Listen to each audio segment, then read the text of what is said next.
what is that on my ballot, or who is that on my ballot? So we really wanted to shine a light on some of those races that are more administrative in nature, that people often overlook because they're not quite sure what it is that the elected officials do.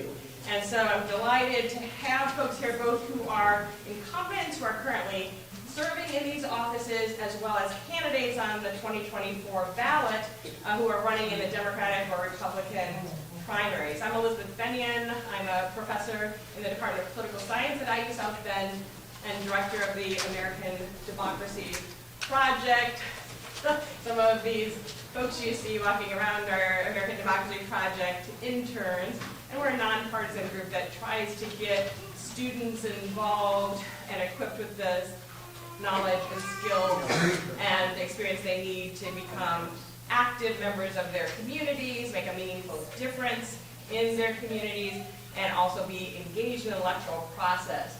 Our students, including those here today, don't necessarily share the same partisan beliefs or vote for the same candidates, but they all share a commitment to representative democracy. This event is also co-sponsored by the League of Women Voters of the South Bend area, and we are here at the Civil Rights Heritage Center, and I've asked George Gardner to take just a minute to let us know a little bit about this space.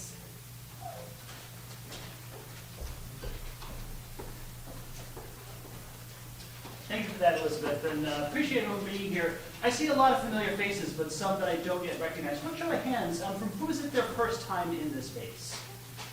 That's wonderful. It's the first, but I definitely hope it's not the last, because there are things happening here on a very regular basis. Briefly, everybody is in now what started its life as the Angman Public Natatorium, the city of South Bend's first indoor municipal swimming pool. And it's that word public that we really focus on. What does that mean? What should it mean, and what has it meant? Because in spite of the fact that that word public was carved into the concrete out front, in spite of the fact that African American people had been a part of that public and a part of the city since before there was a city. For its first 30 years, the people who ran this space, to be frank, people who look like me, specifically and deliberately denied African Americans from this space. Exclusively for 14, and then on a segregated basis for another 14. How then could they have called it public? Or does it mean that a portion of that public did not view the entirety of that public with that same rights and with that same lens, and with the same belief in common humanity? It's IU South Bend students that led the transformation of this space. And in 2010, we were able to reconfigure, save parts, but reconfigure other spaces with the intended purpose of using honest and open conversations about history. No attempts at pushing things aside, being open and being honest in conversations, but gathering as many people together as possible to do that work, to hold the hard conversations, and most importantly, to breathe the words of the Reverend Dr. Martin Luther King that injustice anywhere is a threat to justice everywhere. Thank you, Elizabeth. Appreciate this opportunity to learn more about candidates and about our democracy. Thank you. All right, thank you so much, George. You can see the garden outside, that footprint of the old pool, and in the back is Dr. Darrell Heller, who's director of the Civil Rights Heritage Center, and George is actually the curator here as well as the assistant director. So what we want to do today is hear from candidates on your ballot. We're going to hear first from candidates for recorder, then coroner, then treasurer. We're then going to hear a little bit about the office of assessor and the office of county clerk, to think a little bit about what it is that any of these offices do. Now, some of these folks are candidates, some of them are incumbent office holders. We'll have the office holder talk a little bit about what that race is, what they do day to day, and then hear from the candidates what they want to bring to that office. And so I will welcome up to the table first Beth Wisniewski, who is the current incumbent recorder, and Democratic candidates Sharon Banicki and Carolyn Topolski, as well as Republican candidate Candace Brown. And of course, in the primary election, you'll have to pick Democratic or Republican primary, and then you'll be able to vote for candidates in that particular primary. Then in the general election, you can vote for whichever candidate you choose, regardless of party affiliation. Now, the standing microphones are actually for our recording, which will be up on the League of Women Voters and American Democracy Project YouTube and can be shared out. The roving mic is actually what the candidates will speak into and the office holders. So you can pass that as you're speaking. This space doesn't need a lot of amplification, but it might be helpful. Okay.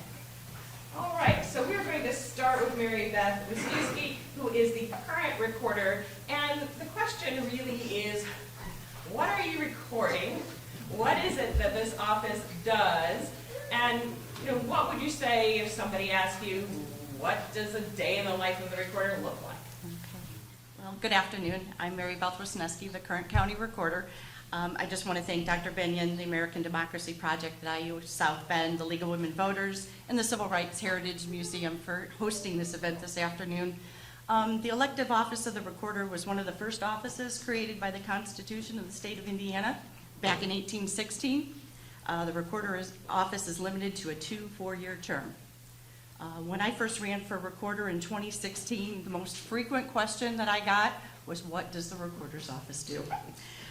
The primary duty of the county recorder, we review documents submitted for recording either in person, by mail, or electronically submitted to the office.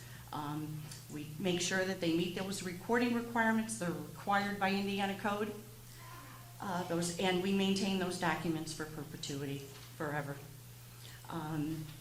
It's a non-policy office. The recorder's office records official documents affecting properties such as deeds, mortgages, liens on property, land contracts, circuit and probate court orders, UCC documents, those are Uniform Commercial Code documents, they're financing statements. When you go to get a furnace through a company, they file a UCC financing statement with us. Assumed business names and DD 214 military discharge papers. Back in 2017, 1 year after I was in office, flat filing fees. The Indiana Recorders Association worked with the state legislature to what we call predictable fees. I don't know if any of you have recorded documents prior to 2017, but it was a charge for the first page, and then every other page they charge for non-conforming if you wrote in the margins. We don't do that any longer. They're predictable fees. Mortgages are $55. Every other document is $25. And that is all by Indiana code. And it just makes life so much simpler.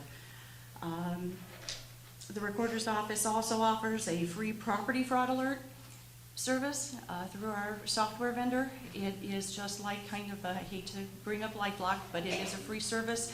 It doesn't prevent property fraud, but it will at least give you a notification, either text, email, or phone call, however you set that up. If something is filed with your name or a facsimile of your name, you would get a call from our office stating that a document has been recorded. Did you do that, or is this something that may possibly be fraudulent? We hate to say it, and we have so many fail-safes in place to try to prevent that from happening, but it does happen. We also offer an honor rewards program for veterans, some discounts around the neighborhood establishments celebrating our veterans. Just wanted to say that the Indiana Recorders Association consists of all 92 recorders statewide. The association is very active in passing laws for the betterment of the recorder's office. The association was the first in the nation to obtain law and funding for the redaction of all social security numbers on documents that were recorded in the past and the present. The Recorders Association, we meet as a group at the State Board of Accounts called meetings yearly, and the district recorders meetings at the Association of Indiana Counties. How do people sign up for that security to life law? The property fraud alert, it is on our website. You can do that right there. You can come into the office. We can do that for you, or through property fraud alert. There is a website. Okay, thank you so much. All right, and we will have an opportunity for questions if anybody has them. We'll hear first from the candidates, starting with Sharon Banicki, who is running in the Democratic primary. And could you tell us why you're seeking this office, what skills you'll bring to the job, and what kind of values will guide your work as you move forward if you're elected? Good afternoon, and thank you for attending. My name is Sharon Banicki, and I am running for recorder because I have the most experience. I know what's expected in the office. I understand what needs to be done and how to get it done. I'm passionate about the records that we have. We're currently on our downtime back indexing documents to bring every document that's ever been recorded in the county up to date. And so the number one thing you'd say you bring is experience. I bring experience. I've been there since December of 2016. I've learned every aspect of the job. I've attended the budget hearings, so I know what to expect when I'm facing the commissioners and asking for money, which the recorder's office does have a perpetuation account that is solely for the use of perpetuating the records, cannot be used for salaries of employees that do not solely work on recording records, cannot be used to waive fees for copies or recording documents. The state law is very specific on what it can and cannot be used for, and I understand what those laws are. Thank you. Let's hear next from Democrat Carolyn Topolski. So both of these candidates are running in your Democratic primary. Hi, thanks for coming. I appreciate it. My name is Carolyn Richardson Topolski. I am very new to politics, although I am not naive to public service. I was born and raised in a family with public service.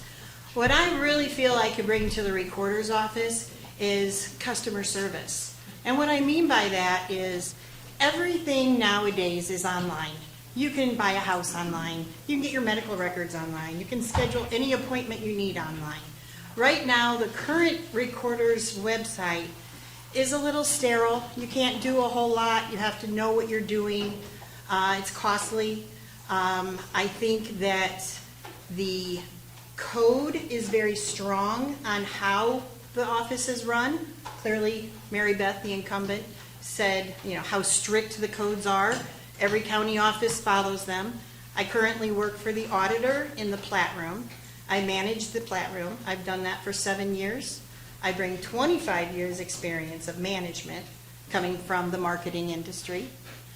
I feel my biggest asset is logistics and treating people as equals. I just don't believe in a hierarchy of bosses.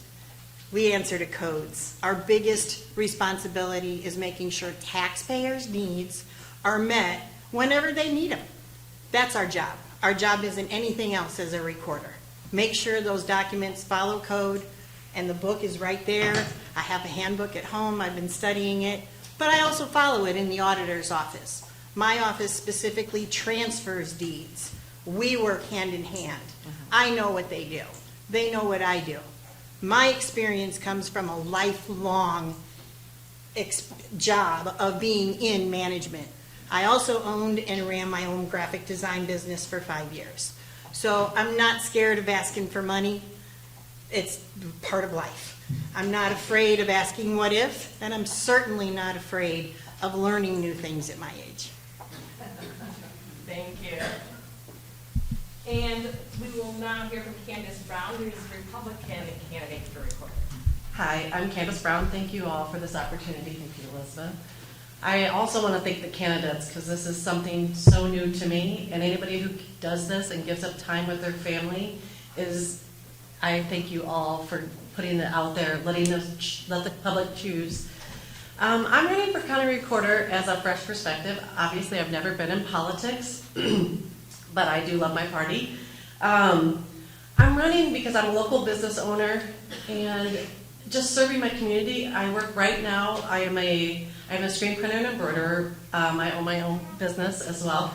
I work with the fire departments, the schools, the hospitals, local businesses, I get to actually feel the heartbeat of our community with my customers that I already serve. And I wanted to take this opportunity to serve on a greater scale. And I may not have the experience that they have, but I'm going to say this. I was a stay-at-home mom for 17 years. And when I decided to start my business out of my home, I taught myself every aspect of this business, from ordering, bookkeeping, graphic design. I taught it all to myself. I can teach myself this business. I can work with a team. Not to mention, I did it all by myself. And there will be a team that's already there. There will be workers already there that I am able to learn and learn from others. And actually, I thrive in a team environment, so I'm really excited to do that. And that is why I'm running for county recorder. So, I don't know who gets it. Excellent. I wonder, for the Democrats who are running in a competitive primary, if you could each comment on the last point that Ms. Brown made about working with a team and your ability to work with the folks who are in that office.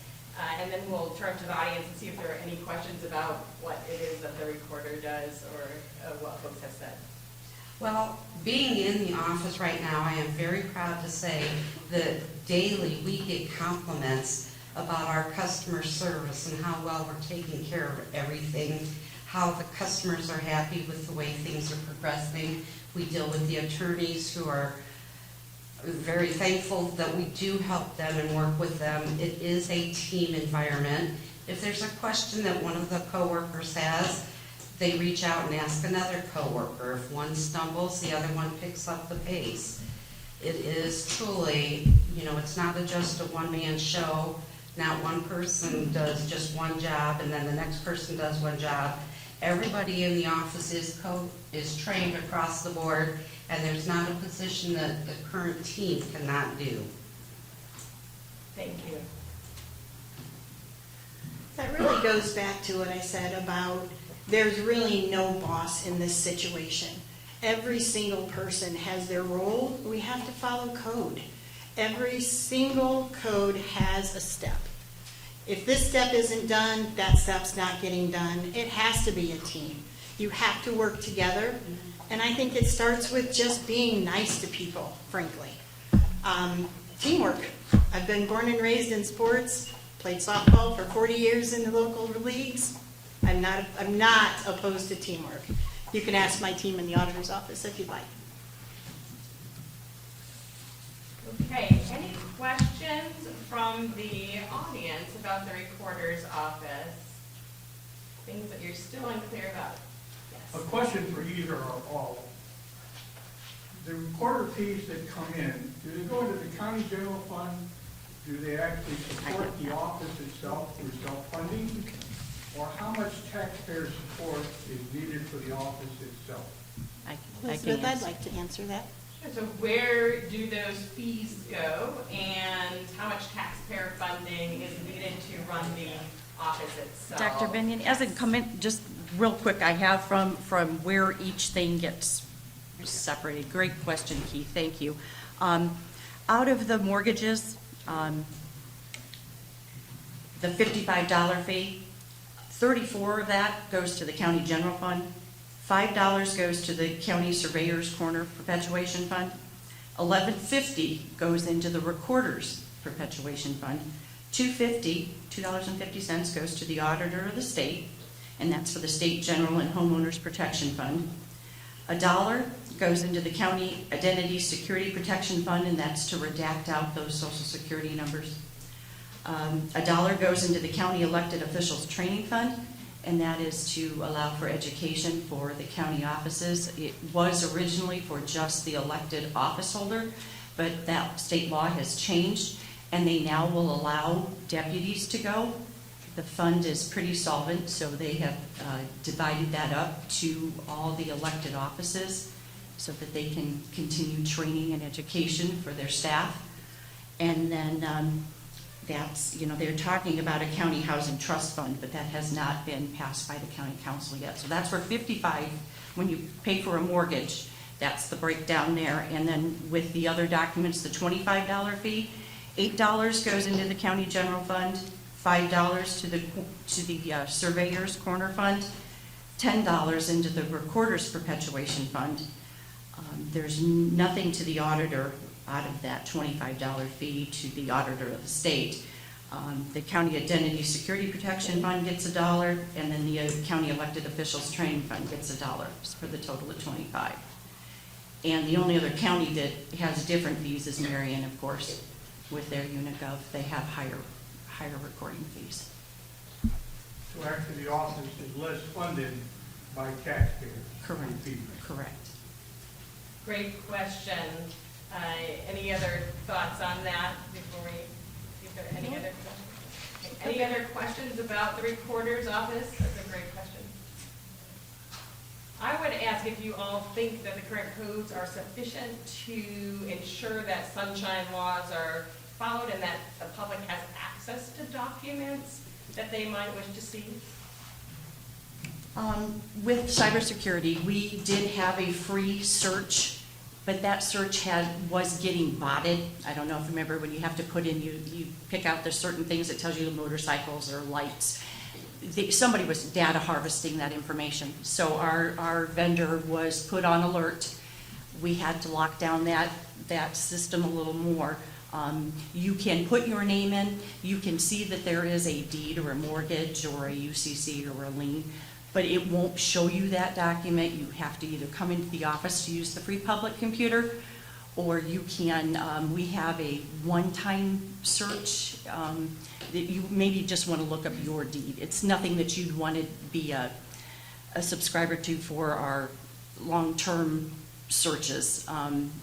What the title companies use, those are based on, your monthly usage, and those you see everything. But like I said, the free search had to be locked down just because of cybersecurity. But we do have public computers that you can use for free anytime the office is open. I'd like to add to Constant that. battle between liberty and security. I'd like to add I to know. that. Thank you.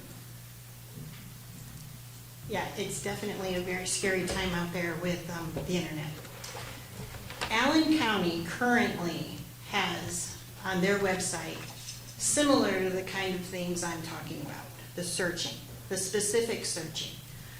You can go in and it doesn't cost you anything to go and see what documents are in there under your names. It's just little things like that. I won't get in the weeds with how it's done because frankly, technology changes daily. And I would certainly be out for bids, getting new website people involved, new training, new programs possibly. Why not? Why not explore every possible aspect to make sure the taxpayers are getting their money's worth? Because you do pay for some of the recorder's office. Okay, in answer to that, I will say that we are on a software program that is the cutting edge of software. A few years ago, the county servers were getting bogged down and loaded because everything we record is a lot of data. Our software company came up with a program where we are no longer on the county servers. Our information is stored in 3 different parts of the country. So no matter if it's here or on the East Coast or the West Coast, if something happens, they are on it immediately. That server is shut down. We are rerouted to a different server. We were just informed a month ago that somebody did try to hack the computer. We were unaware of this until after everything had happened. They contacted us, said there was an attempted hack. We rerouted you. We don't even know where the servers are. And we never missed a beat. We also are set up so that in the event of COVID, like when COVID hit, within an hour, we knew how we were running that office remotely with closed doors, with no public access. We never missed a beat. Okay, for each of our candidates, I'll just give you a few seconds to, if there's anything that you'd like to say in closing. Let's start down that way this time. Oh. Well, let me just say, I bring a conservative values of truth, integrity, hard work, and dedication to the candidacy for county recorder.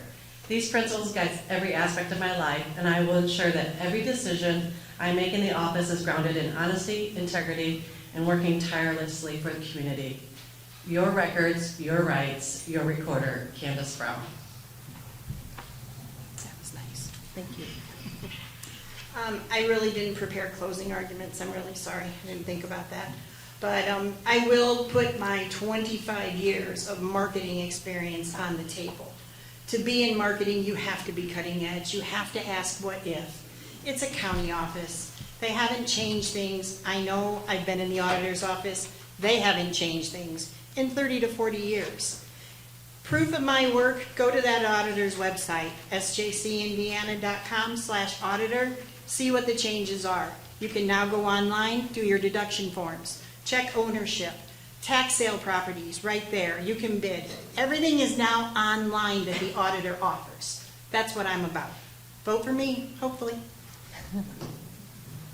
And I offer to the public 8+ years of experience, hands-on in the office. I know every task. I know the people in the building. I know the processes.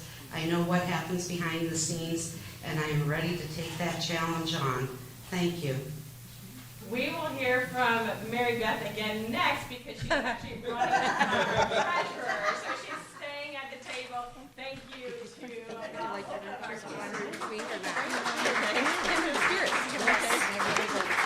Thank you. That's my goal. She has. Dr. Jordan, why don't we start with you in talking a little bit about what you do day to day as coroner, what it is that office does. I mean, I think people who have seen any number of crime dramas might have some, sense from that, but I'm not sure how realistic that is. Well, to start, the crime films that people watch, the crime films that people watch is nothing like what we do every day. To be honest, the majority of our cases are natural causes. That is when the police arrive at the scene and they can't find a physician, or there is no physician, and it's a natural cause, and they call the coroner's office. Every once in a while, we do run into suspicious or cases of that nature, but we're involved with the body, the decedent. The scene is taken over by the police or investigators, and we manage the decedent. We are the spokesperson for the decedent. We try to find out what happened to them. And then the most important thing in my job, I feel, is telling the family what happened, not necessarily telling the media what happened. I think it's a private thing that people go through, and I think the respect of that family is the most important thing. I think the reason I am the best qualified, I'm board certified in family practice and been so for 40 years. I was a level 1 physician at the hospitals, took care of people in all aspects of imaginable trauma that they've had. And with that, I've been able to bring together an incredible team, all medical, that can help understand, or I should say help families understand. We speak that language, and when we send somebody up for an autopsy, there's a lot of medical jargon there, and if some family's trying to interpret that, it's kind of daunting. And so we're able to do that for them. That's basically it. I think it's just very, very important for people to understand that it is the final biopsy, if you will. When we try to find out what happened to them, we want to make sure we absolutely get it right. So. All right, and Mr. McGann, talk a little bit about your experience with the office, how you see the role of coroner, and what other experience you would bring to this position. Thank you for having us, by the way. I was the elected coroner in 2016 for 4 years. We lived within our budget for 4 years. I was named Coroner of the Year in 2019 for the state of Indiana out of 92 counties. The Office of the Coroner is 80% investigative and about 20% medical. And of the 20% medical, we access the same information that the physicians do. In fact, in the state of Indiana, there are only 4 or 5 physicians that are coroners in this state. Because they have other jobs to do, their full-time job is not the coroner. This county, like the 4 years I was in there, needs a full-time coroner to be there, and the same thing with the deputies. So what we bring is the investigative end of it, which is very, very important. Anything medically that we need, we have, when my deputy coroners that were there, my chief deputy coroner, they were all medical people, and a few investigators from the police department. I spent 26 years on South Bend, so I know what the investigative part of our job is. It's very important to get the facts right. We are a fact-based agency that, we answer to nobody in the county as far as the county commissioners or anybody. We are an independent death investigation agency. And that's what our job is to investigate that death thoroughly. And I think my 4 years stand out. Thank you. Dr. Jordan, it sounds like you feel that being a physician is helpful, that medical background is needed, or would you say it's a plus factor? Well, doing this job for the past 3 years, I don't understand how you can be a coroner and not be a medical person. I disagree that 80% is not investigative, really. I mean, that's what the police are for. The sheriff is elected. That's a different department than we are. We're specifically separate from that. As a physician, we investigate people all the time, all day, every day. We ask them the history of what's going on with them. That's what brings us to the families, what's been going on with your loved ones, where are your medications. I can pick up a medication out of their bathroom or kitchen and tell you what's wrong with them. I know all the physicians in town. They're very simple to pick up the phone and say, hey, what happened to this person? And they're happy to get on the phone and help, of course.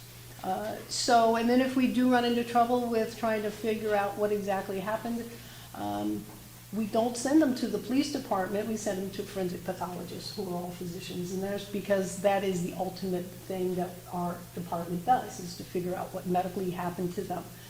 We do not, if somebody is involved in an auto accident, we can tell you what the cause of death is, but we cannot tell you who had right of way. That's when the police department or that crime scene figures that out. We can tell you that they've been shot or stabbed or something like that, but we are not the ones to tell you who did it. That's not our job. Our job is to find out what exactly happened to them and give them the cause, the manner, and make sure that who we're talking about is the person that people are identifying. Sometimes we need to get medical records, medical equipment. Somebody has a pacemaker or something like that, we can identify them based on medical hardware or dental procedures or something of that nature. So I think we do a great job. We do have all medical people, like I said, and we don't send that many to autopsy. I think about 20% of cases we run into that we may have difficulty with, we send up, because of course we want to get it correct. The rest of our mandated, we get some mandated reasons we have to send people up. Children, of course, go. And, those are sad cases as well, but I think we do a very good job with families. Thank you. Mr. McGann, would you like to respond to what Dr. Jordan said? Certainly. Again, 80% is the investigation. If you're not on the scene, you have no idea what that person died of. Sure, there's the option for an autopsy, but we stay within the state of Indiana. All of our deceased that we had to autopsy stayed within the state of Indiana. We're not exporting them to Michigan like they're doing now, or they did before I took office in 2016. It's very important that when you get a call from the police to take that information in, but not only rely on that information. You have to go to the scene, you have to be there, because you're the one signing the death certificate. To know if somebody, as an example, if they call in and say we have a suicide, we have a hanging, to go to the scene and to verify that yes, that is true, because the easiest way to cover up a homicide is with a suicide. So your eyes are the things that tell you what this person, died from. And the forensic pathologists in Fort Wayne are the ones that we use to verify that information. There are certain state regulations, any child under 3 years old that passes away, that doctors do not sign off on. Any motor vehicle accident driver that's deceased, that has to go down for autopsy. Any homicide, obviously that has to go down for homicide. But the main thing is to have a person full-time that is there on the scene to be able to see with their own eyes what the cause of death is that you have to sign that death certificate for. May I respond? Thank you. We make all the scenes, Michael.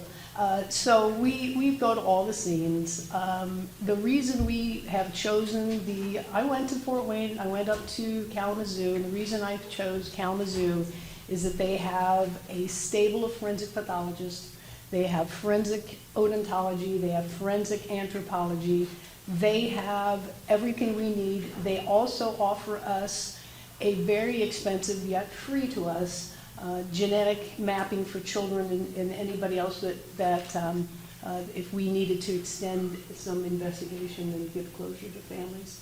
So, and they're nationally accredited. So they're it wasn't just a flippant reason to send them to Kalamazoo. But I stand by that.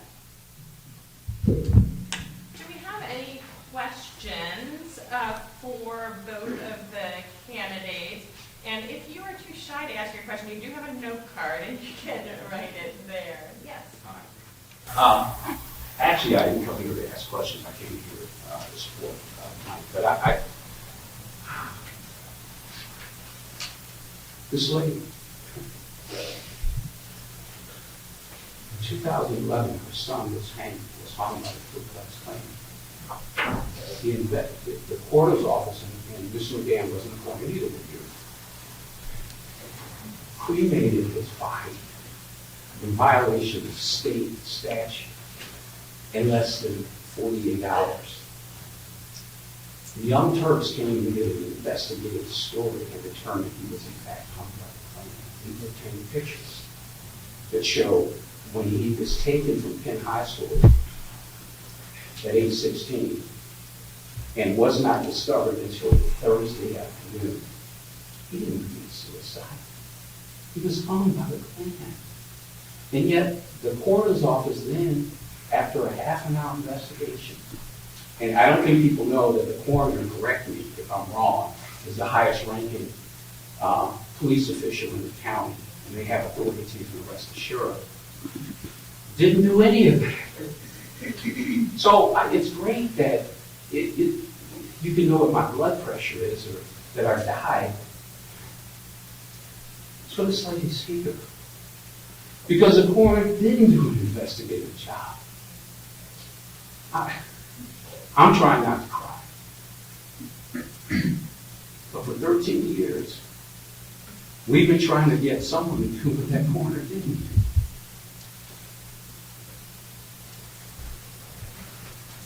Can I respond to that? Sure, and I think that the broader question of how you make sure that fairness is carried out and due diligence in all cases. Well, and when I was coroner, that lady in back of Mario came to the office a number of times. We were not in a position that we could reopen a case that was not our case. It was the county police's case. And I believe his name was Jihad Esquires. Yeah. It was something that you needed to be on the scene, you needed to be there, you needed to see what went on, but things went too fast. Things went really fast. And why they went fast, no one knows. That's why it should have been reopened. I approached Redmond a few times, and Sheriff Bill Redmond. yes, Sheriff Bill Redmond, and he said, it's a closed case, I cannot reopen that case. So, well, go talk to the mother and explain that to her, which I think he did explain it to her, but that still is not the answer she was looking for. I got telephone calls from, different people, the Young Turks, is that the name? Yes. I got phone calls from them asking questions. I got phone calls from Los Angeles. asking questions about this. My scope was limited because I was not there. So all I could do was go by what we had, and the reports we had were very, very limited in my office. I mean, it was just, a very quick suicide by hanging, and that was it. And yes, state law is 48 hours for anyone in the state to be cremated, and he was cremated the next day. So take it from there, whatever you come up with, but also, it's been brought to my attention from a coworker of mine where I work at a health facility, and I had a coworker come up to me. Within the last 72 hours, a video has been made of my late son. They took different clips from all the videos that's been posted on YouTube, and they posted my story on some site. I can't even find it. It's on the Indiana Unsolved Crimes or something, but I don't know which site it is, but it started off with Indiana something, and the girl told me that it was 1,500 questions that came in, and people are asking questions, so why the state did investigate, why the South Bend Sheriff Department did we opened the case, all types of questions. Why the school wasn't investigated, it's a whole list of questions, and I haven't even had a chance to see the video because, like I told the young lady, only have my past videos that's posted on YouTube. And to be confronted at work, it caused me to lose concentration on me trying to do my job and trying to stay strong at the same time. And next month will be 13 years since my son died, and I still have not got no justice, and it's very difficult just going past the site every day from where I live at. And I go back there at least 3 to 4 times a year from where my son was found hung on the electrical tower. So sorry for your loss, and also the fact that you still have so many unanswered questions. I'm sorry for the loss of your son. Was there an autopsy done? There was no autopsy done. I was told that it would cost anywhere from $300 to $500 for an autopsy. Well, first of all, I'm glad you brought that up because we do not charge families for autopsies. We do not. If the coroner feels that an autopsy is necessary, we will do that, of course. And then we give the results to the family. You cannot cremate anybody within 48 hours. The only person that can do that is a health officer, and that would be for religious reasons. But for the most part, they cannot.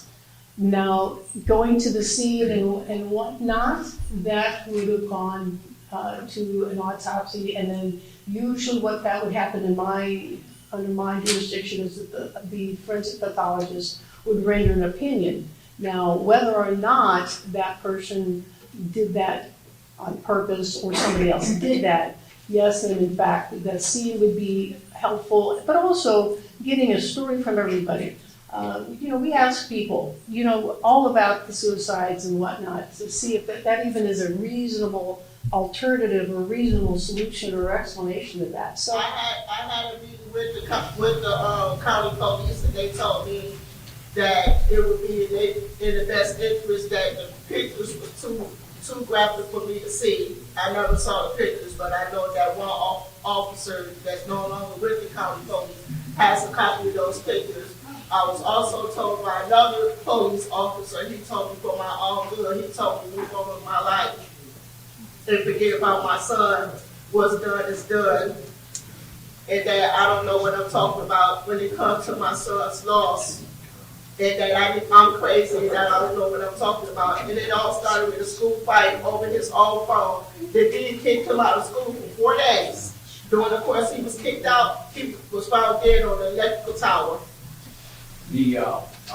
Just so you understand, there's no question that this wasn't a suicide. He was involved in a fight. He was visiting a friend that night. He was taken from that house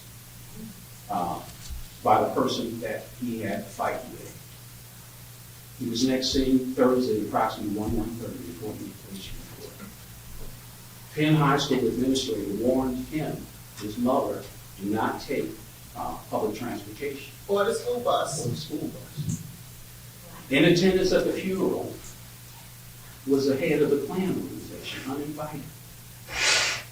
The photos which we've obtained show him in a crouched position hanging from an electric tower with no dirt disturbed at his feet. So he was killed and hung there. She wasn't allowed any of his possessions. In fact, he was in a body bag. They pulled the zipper down to the body bag 3 inches below his chin. So she couldn't even see his body. I seen his body, but the funeral director said for my own good, only have a few minutes to view his body.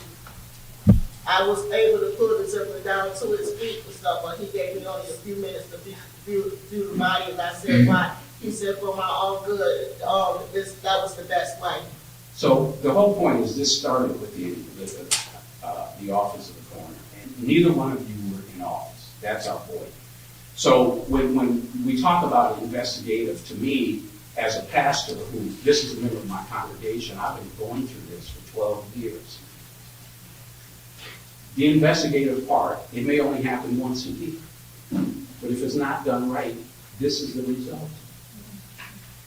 Mario, and we talked about it. In fact, when she came to the office numerous times, we talked about it. That Gris Gorick was the head of Metro Homicide at the time, who was there on scene, called by the county police. Corbett was there. I believe he was head of Metro. Gris Gorick was the sheriff.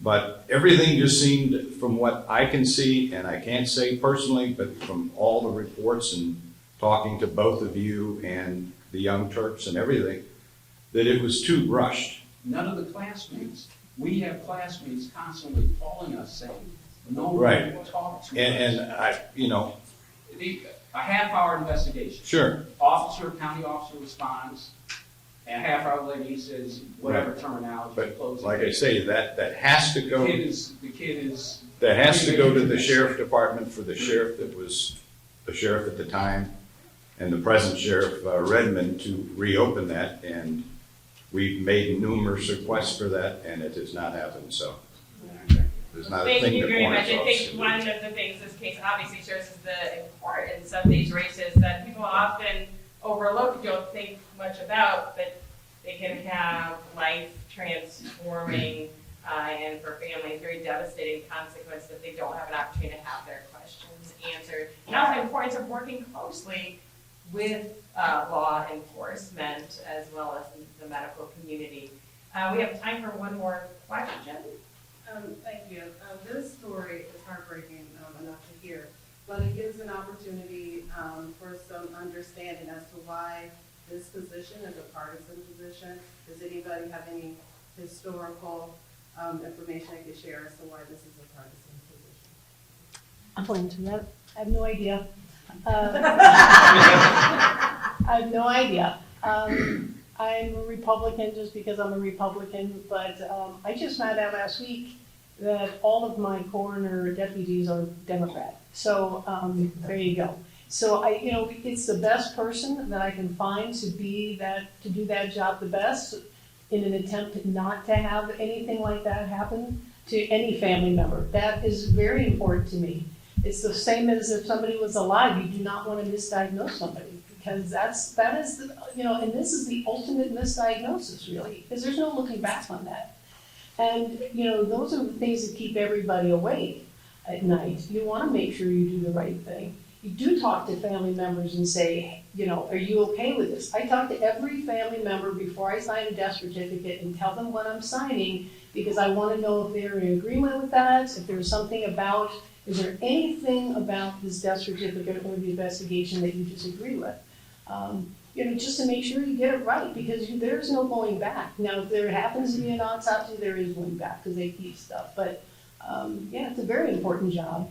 That's why I think being a physician and being board certified, knowing all of those things are so important. Can I answer this question for her? Sure. I really didn't want to, but immaterial is why this is political. They didn't want to send immaterial body from Mississippi back to his mama in Chicago. This is why the coroner is important. None of that, but the coroner can arrest the sheriff. Do we really want to give, you gotta give your trust, not trust, let's say that, but you gotta trust people who they are. But 1955, Emmett Till, lynched in Mississippi, thrown over a river. His mama identifies his body, but the coroner says, oh no, that's not your child, he could be anybody. Even though his uncle, his mama knows, identified his body. This is why the coroner is important. It's not because they make it political so that you can't say it. It could be your child out there in the river somewhere, and some white sheriff from somewhere say, that's not your child. We don't know him. He's not part of us. He came from Chicago, Mississippi. That's why the coroner is important. Pam, I have a question. If, while you're talking with families and they say, this ain't right, what do you do then? Well, we get the facts first of what happened and go through those facts totally, and then if it's not an agreement with the family, then we send it to autopsy. Anything that, Oh, I'm talking about the autopsy. right, Because he's saying that nobody challenged the autopsy, really.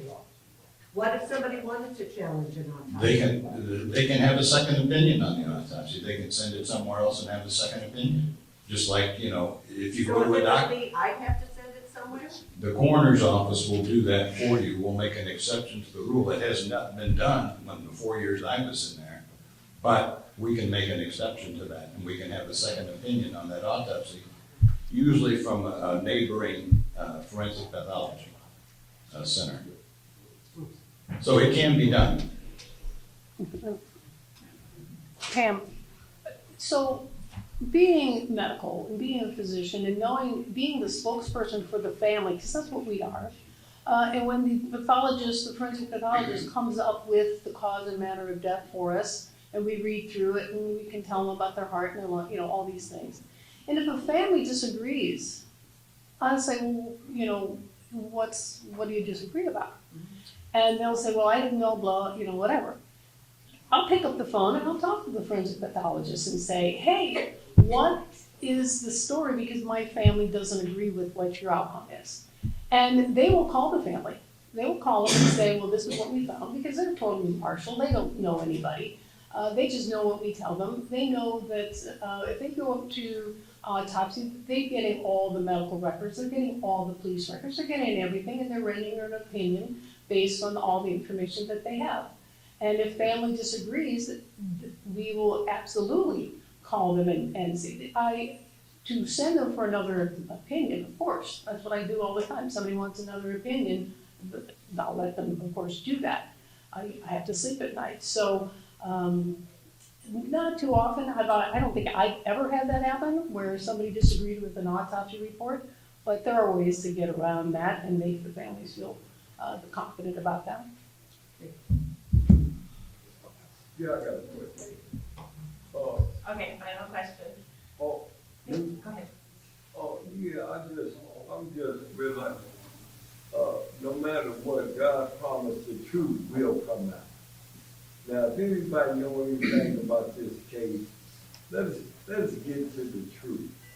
Regardless whether it's Democrat or Republican, rich or poor, because if it was your child that got hung or killed, you would really want to know what really happened.